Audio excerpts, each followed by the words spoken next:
മലം പോയി കഴിഞ്ഞാൽ കഠിനമായിട്ടുള്ള വേദന, പുകച്ചിൽ, നീറ്റൽ ഇങ്ങനെയുള്ള ബുദ്ധിമുട്ടൊക്കെ ഒരുപാട് പേര് അനുഭവിക്കുന്നുണ്ട്. പലപ്പോഴും ഇങ്ങനെയുള്ള ലക്ഷണങ്ങൾ കാണിക്കുമ്പോൾ ആളുകൾ ഇത് അവഗണിക്കാറാണ് പതിവ്. എന്നാൽ മലദ്വാരത്തിലുണ്ടാകുന്ന വിള്ളലുകൾ അഥവാ ഫിഷറിൻ്റെ ലക്ഷണങ്ങളാണിവ. പലപ്പോഴും പേഷ്യൻസ് ഒ പിയിൽ വന്നിട്ട് പറയാറുണ്ട്, ഡോക്ടറെ പ്രസവവേദനയേക്കാൾ കഠിനമായിട്ടുള്ള വേദനയാണിതെന്ന്. ഓപ്പറേഷൻ ചെയ്യേണ്ടി. നമസ്കാരം. മലം പോയി കഴിഞ്ഞാൽ കഠിനമായിട്ടുള്ള വേദന, പുകച്ചിൽ, നീറ്റൽ ഇങ്ങനെയുള്ള ബുദ്ധിമുട്ടൊക്കെ ഒരുപാട് പേര് അനുഭവിക്കുന്നുണ്ട്.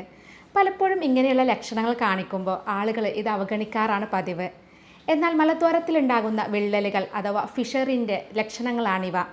പലപ്പോഴും പേഷ്യൻസ് ഒ പിയിൽ വന്നിട്ട് പറയാറുണ്ട്, ഡോക്ടറെ പ്രസവവേദനയേക്കാൾ കഠിനമായിട്ടുള്ള വേദനയാണിതെന്ന്. ഓപ്പറേഷൻ ചെയ്യേണ്ടി വരുമെന്ന് ഭയത്താൽ പല ആളുകളും ചികിത്സയെടുക്കാതെ വേദനാ സംഹാരികൾ കുടിച്ചു മടുത്തവരായിരിക്കും. ഇങ്ങനെയുള്ള ലക്ഷണങ്ങൾ പലപ്പോഴും വരുമ്പോൾ ആളുകൾ ഇത് പുറത്ത് പറയാനും അതുപോലെ തന്നെ ഓപ്പണായിട്ട് ഡിസ്കസ് ചെയ്യാനും പലർക്കും മടിയായിരിക്കും. പലപ്പോഴും ഇതിൻ്റെ ഭാഗമായിട്ട് ഇഷ്ടഭക്ഷണങ്ങൾ ഒഴിവാക്കേണ്ടി വരും, അല്ലെങ്കിൽ യാത്രകൾ ഒഴിവാക്കേണ്ടി വരും. ഇതിൻ്റെ വേദന അതുപോലെ തന്നെ നീറ്റലൊക്കെ കാരണം, അതിൻ്റെ ഇറിറ്റേഷൻ കാരണം സ്വഭാവത്തിൽ വരെ മാറ്റങ്ങൾ വരാം. ഇത്തരം ആളുകൾക്ക് ടോയ്ലറ്റിൽ പോകുന്നതും രാവിലെയാകുന്നതും ഒരു പേടി സ്വപ്നമായിരിക്കും. അപ്പോൾ ഇങ്ങനെയുള്ള ബുദ്ധിമുട്ടൊക്കെ നിങ്ങൾക്കുണ്ടോ എങ്കിൽ ഈ വീഡിയോ നിങ്ങൾ തീർച്ചയായിട്ടും കാണുക. Doctor Semiya, doctor Basil's homeo hospital, Pandikkad, Malappuram ജില്ല.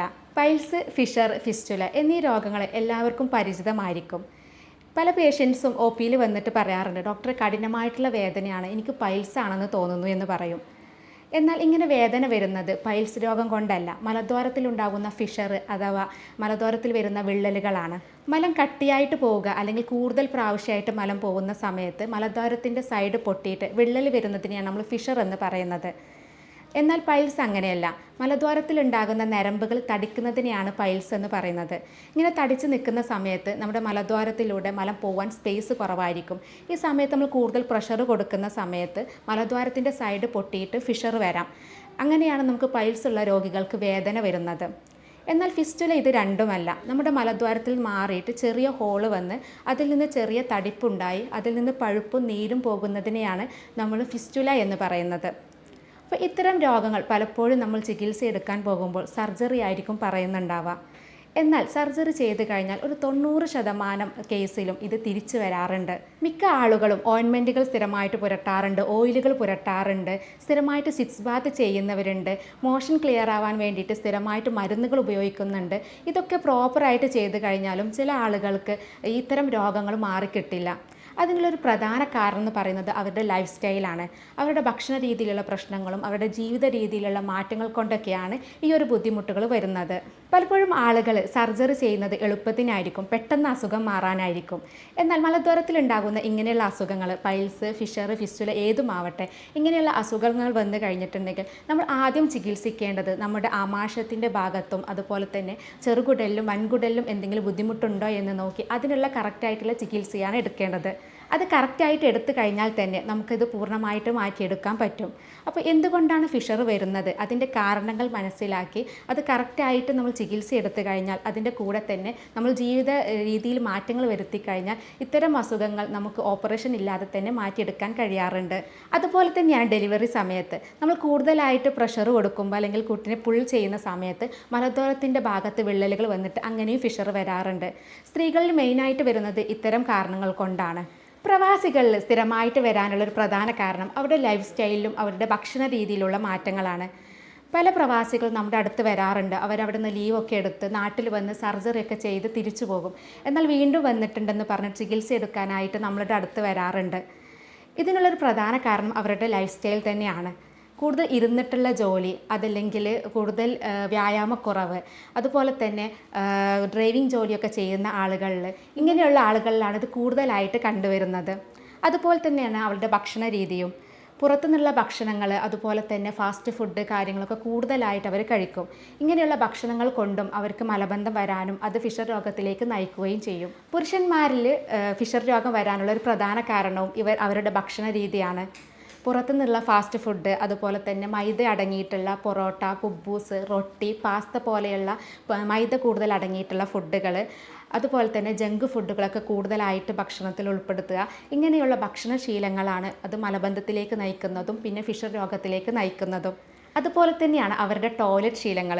കൂടുതൽ സമയം ടോയ്ലറ്റിൽ ഇരിക്കുന്ന സ്വഭാവം ഇന്ന് ഒരുപാട് പുരുഷന്മാരിലുണ്ട്.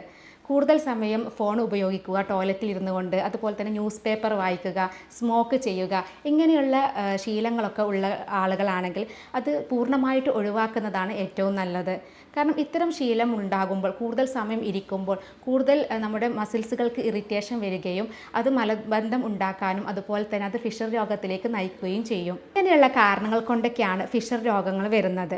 ഇന്ന് ചില കാര്യങ്ങളിൽ നമ്മൾ ശ്രദ്ധ കൊടുത്തു കഴിഞ്ഞാൽ, അല്ലെങ്കിൽ നമ്മുടെ ഭക്ഷണ രീതിയിൽ കുറച്ച് മാറ്റങ്ങൾ വരുത്തി കഴിഞ്ഞിട്ടുണ്ടെങ്കിൽ നമുക്ക് ഈ ഒരു അസുഖം പൂർണ്ണമായിട്ട് തന്നെ മാറ്റിയെടുക്കാം. അതിലൊന്നാമത് പറയുന്നത് പ്രോബയോട്ടിക് അടങ്ങിയിട്ടുള്ള ഫുഡുകൾ കഴിക്കുക. നമ്മുടെ വയറിൽ ഹെൽത്തി ആയിട്ടുള്ള ബാക്ടീരിയയെ വളർത്താൻ സഹായിക്കുന്നതാണ് പ്രോബയോട്ടിക് എന്ന് പറയുന്നത്. അത് കൂടുതൽ അടങ്ങിയിട്ടുള്ളത് തൈര്, അതുപോലെ തന്നെ പഴങ്കഞ്ഞിയിലൊക്കെ പ്രോബയോട്ടിക്കാണ്. അതുപോലെ തന്നെയാണ് പ്രീബയോട്ടിക്. പ്രീബയോട്ടിക് എന്ന് പറയുന്നത് നല്ല വഴുവഴുപ്പുള്ള പച്ചക്കറികളൊക്കെയാണ് പ്രീബയോട്ടിക്കായിട്ട് വരുന്നത്. അതായത് വെണ്ടയ്ക്ക നമുക്ക് കട്ട് ചെയ്യുമ്പോൾ ഒരു വഴുവഴുപ്പ് അനുഭവപ്പെടും.